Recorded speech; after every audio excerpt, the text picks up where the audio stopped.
ভিয়েতনামের বিপক্ষে প্রস্তুতি ম্যাচ সেরেই সিঙ্গাপুরের বিপক্ষে 2027 এফসি এশিয়ান কাপের বাছাই পর্ব খেলতে সিঙ্গাপুরের বিমানের টিকিট ধরবেন বাংলাদেশ ফুটবল দল। আসসালামু আলাইকুম, wines of BD presents football আপডেটে আপনাকে স্বাগতম। মাত্র 7 দিনের ব্যবধানে 2টি আন্তর্জাতিক ফুটবল ম্যাচে মাঠে নামবে বাংলাদেশ, যার মাঝে প্রথম ম্যাচটি অনুষ্ঠিত হবে ভিয়েতনামের বিপক্ষে প্রস্তুতি ম্যাচ হিসেবে বা ফ্রেন্ডলি ম্যাচ হিসেবে। আর এই ম্যাচটি রয়েছে 26 মার্চ বৃহস্পতিবার বাংলাদেশ সময় সন্ধ্যা 6টায় ভিয়েতনামে অনুষ্ঠিত হবে এই ম্যাচটি। পরবর্তীতে 2027 এফসি এশিয়ান কাপের বাছাই পর্বের সর্বশেষ ম্যাচটা অনুষ্ঠিত হবে বাংলাদেশের সিঙ্গাপুরের বিপক্ষে, যে ম্যাচটি বাংলাদেশের অ্যাওয়ে ম্যাচ। আর এই ম্যাচটি 31 মার্চ বৃহস্পতিবার অনুষ্ঠিত হবে সিঙ্গাপুরের মাটিতে। ম্যাচটা শুরু হবে বাংলাদেশ সময় সন্ধ্যা 6টায়। মূলত 2027 এফসি এশিয়ান কাপের বাছাই পর্ব হিসেবে বাংলাদেশ সহ প্রত্যেকটা দল 6টা করে ম্যাচ খেলার কথা। তারই ধারাবাহিকতায় ইতিমধ্যেই প্রতিটি দল ও বাংলাদেশ সকলেই 5টা করে ম্যাচ খেলে ফেলেছে, যেখানে বাংলাদেশের পঞ্চম ম্যাচটা ছিল 18ই নভেম্বর 2025 ইন্ডিয়ার বিপক্ষে। ঘরের মাটিতে ইন্ডিয়াকে 1-0 গোলের ব্যবধানে হারিয়েছিল বাংলাদেশ। ইন্ডিয়াকে 1-0 গোলের ব্যবধানে হারানোর পরে বাংলাদেশের ফুটবল ভক্তদের মনে স্বপ্ন জেগেছিল 2027 এএফসি এশিয়ান কাপে অংশগ্রহণ করতে পারবে কিনা বাংলাদেশ। তবে দুঃখজনক হলেও সত্য যে বাংলাদেশের পক্ষে কোনোভাবেই সম্ভব নয় 2027 এএফসি এশিয়ান কাপে অংশগ্রহণ করা বা কোয়ালিফাই করা। কেননা 2027 এএফসি এশিয়ান কাপে অংশগ্রহণ করতে পারবে প্রত্যেকটা গ্রুপ থেকে একটি করে মাত্র দল, যেখানে বাংলাদেশের অবস্থান গ্রুপ সিতে বাংলাদেশের সাথে আরও যে 3টা দল রয়েছে সিঙ্গাপুর, হংকং ও ইন্ডিয়া। তো এই 4টি দলের মাঝে লড়াই হয়ে বর্তমানে পয়েন্ট টেবিলের 1 নম্বরে অবস্থান করছে সিঙ্গাপুর 5টা ম্যাচ খেলেছে, যেখানে 3 ম্যাচ জিতেছে, 2 ম্যাচ ড্র করেছে। 3 ম্যাচের জয় ও 2 ম্যাচ ড্র করে 11 পয়েন্ট পেয়ে পয়েন্ট টেবিলের 1 নম্বরে সিঙ্গাপুর। 2 নম্বরে দেখতে পাচ্ছেন হংকংকে। হংকং 5 ম্যাচের মাঝে 2টা ম্যাচ জিতেছে, 2টা ম্যাচ ড্র করেছে, 1 ম্যাচ হেরেছে। হংকং পয়েন্ট পেয়েছে 8। 3 নম্বরে অবস্থান বাংলাদেশের। বাংলাদেশ 5 ম্যাচ খেলে 1 ম্যাচ জিতেছে, 2 ম্যাচ ড্র করেছে, 2 ম্যাচ হেরেছে। বাংলাদেশ পয়েন্ট পেয়েছে 5।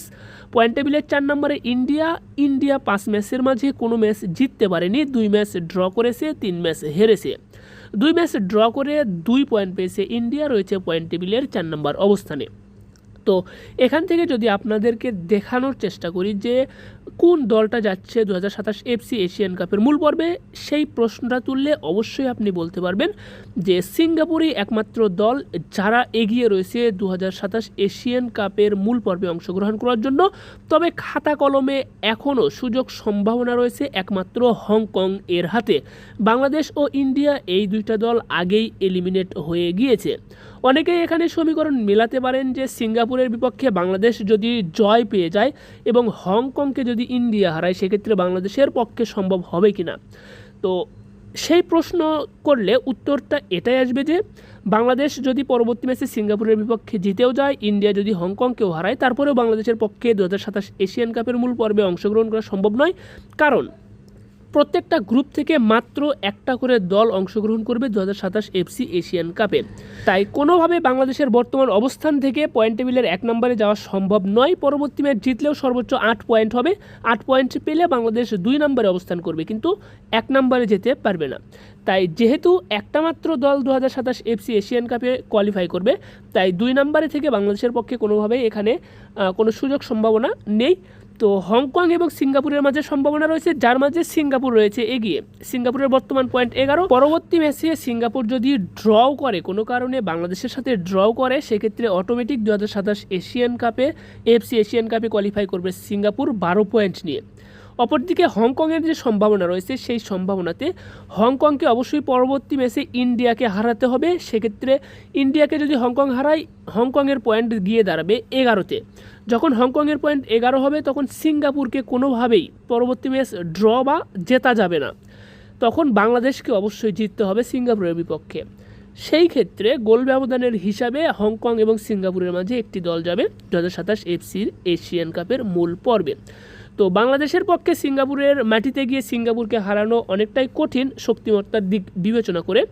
তো সার্বিক দিক বিবেচনা করলে আপনি গ্রুপ সি থেকে সিঙ্গাপুরকেই এগিয়ে রাখবেন বা এখনও নিশ্চিত করে বলতে পারেন যে সিঙ্গাপুরই 2027 এফসি এশিয়ান কাপের মূল পর্বে কোয়ালিফাই করবে এই গ্রুপ সি থেকে। তো বাংলাদেশের পরবর্তী দুইটা ম্যাচ ভিয়েতনাম ও সিঙ্গাপুরের বিপক্ষে, এই দুইটা ম্যাচ সম্পর্কে ছোট কিছু পরিসংখ্যান দেখে নেওয়ার চেষ্টা করব।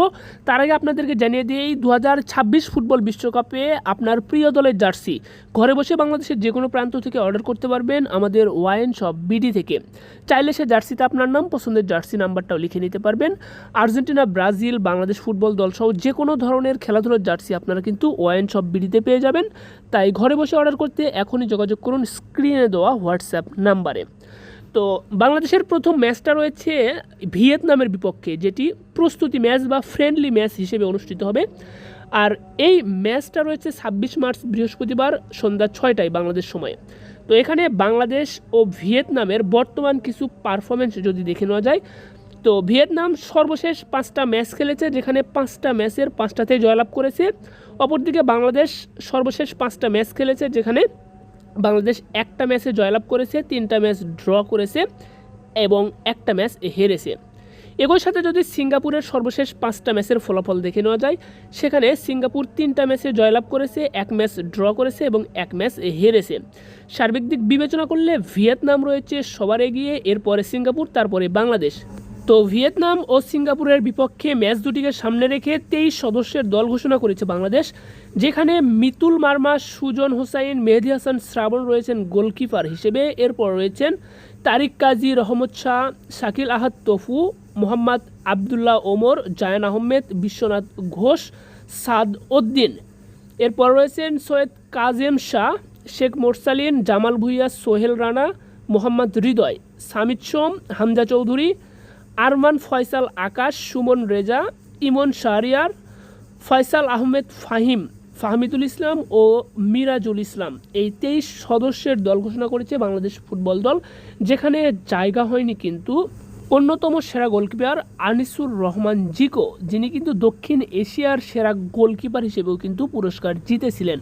তো সর্বোপরি এই ছিল বাংলাদেশ বনাম ভিয়েতনাম ও বাংলাদেশ বনাম সিঙ্গাপুরের মধ্যকার ম্যাচকে সামনে রেখে সর্বশেষ আপডেট। আর এই ম্যাচগুলো কিন্তু সরাসরি সম্প্রচার করবে বাংলাদেশের একমাত্র খেলাধুলা ভিত্তিক স্পোর্টস চ্যানেল টি স্পোর্টস। তো বাংলাদেশ ফুটবল দলের জন্য অনেক অনেক শুভকামনা রইল। ধন্যবাদ সকলকে, ভালো থাকবেন সবাই। খেলাধুলা জগতের যে কোনো ধরনের জার্সি পেতে অবশ্যই ওয়াইন শপ বিডিতে যোগাযোগ করবেন। ওয়াইন শপ বিডি আমাদের নিজস্ব একটি প্রতিষ্ঠান, যেখানে আপনার নিজের নাম, নাম্বার, লোগো, স্পন্সর সহ আপনার দলের জন্য কাস্টমাইজ জার্সিও বানিয়ে নিতে পারবেন। কিন্তু এছাড়াও আর্জেন্টিনা, ব্রাজিল সহ ফুটবল বিশ্বকাপের যে কোনো ধরনের জার্সি, সেই সাথে আপনি ক্রিকেটের জার্সিও কিন্তু আমাদের কাছে পেয়ে যাবেন। তাই জার্সি জগতের যে কোনো সার্ভিস পেতে স্ক্রিনে দেওয়া হোয়াটসঅ্যাপ নাম্বারে যোগাযোগ করুন ওয়াইন শপ বিডিতে। ধন্যবাদ সকলকে, ভালো থাকবেন সবাই। দেখা হচ্ছে পরবর্তী ভিডিওতে। আসসালামু আলাইকুম।